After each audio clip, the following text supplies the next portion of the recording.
A Eugene man who was the victim of a hit and run says the crash was actually a blessing in disguise. Thanks for joining us tonight. I'm Matt Templeman. I'm Renee McCullough. If William Grimwood had not been hit by a car, doctors may have not found out that he had leukemia. KEZI 9 News reporter Sarah Hurwitz spoke with Will and his family today to hear his incredible story. She's live in the studio tonight with our top story at 6. Sarah.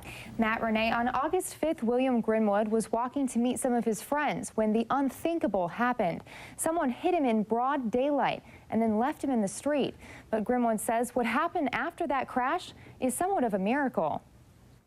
It happened just a few blocks away from his house. It felt like time stood still. Everything kind of slowed down for a bit. In the early afternoon on August 5th, a driver hit 20-year-old Will Grimwood at the corner of Grove Street and Court Drive. Will says the point of impact is hazy. It was kind of like a mixture of blacking out and slowing down. You know, you originally had the impact and all went really fast, seemed fast after I hit the ground, but while it was happening, it was kind of felt slow motion. Will says he's pretty resilient, and that's why he just got up and walked away after he'd been hit. But his family wasn't so convinced, and they were worried he could have suffered internal bleeding or a concussion, so they rushed him to the hospital. They looked at the bruise, they checked something, and then they moved me on. Will says the hospital's treatment was minimal. It wasn't until about a week later he was back in the ER after he started running a fever. But they weren't prepared for what happened next.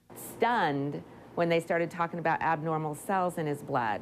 I was like, okay. Will was diagnosed with acute promyelocytic leukemia, a rare form of the disease that, if not caught early, can be deadly in just days. What really was on our minds was, if these are his last days on earth, you know, what can we do to make it better for him? But after 32 days in the hospital, things are looking better for Will. And he's not holding a grudge against the driver who left him in the street, because he says the experience has just tested his will to fight. I'm kind of used to just rolling with the punches, and I figured this was one more thing, and it was. I mean, I'm going to beat it, I'm going to continue on, I'm going to keep going.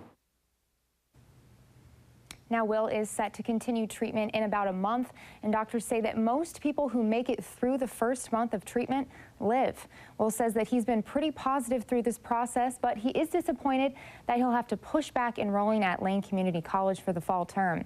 Live in the studio, Sarah Hurwitz, KEZI 9 News.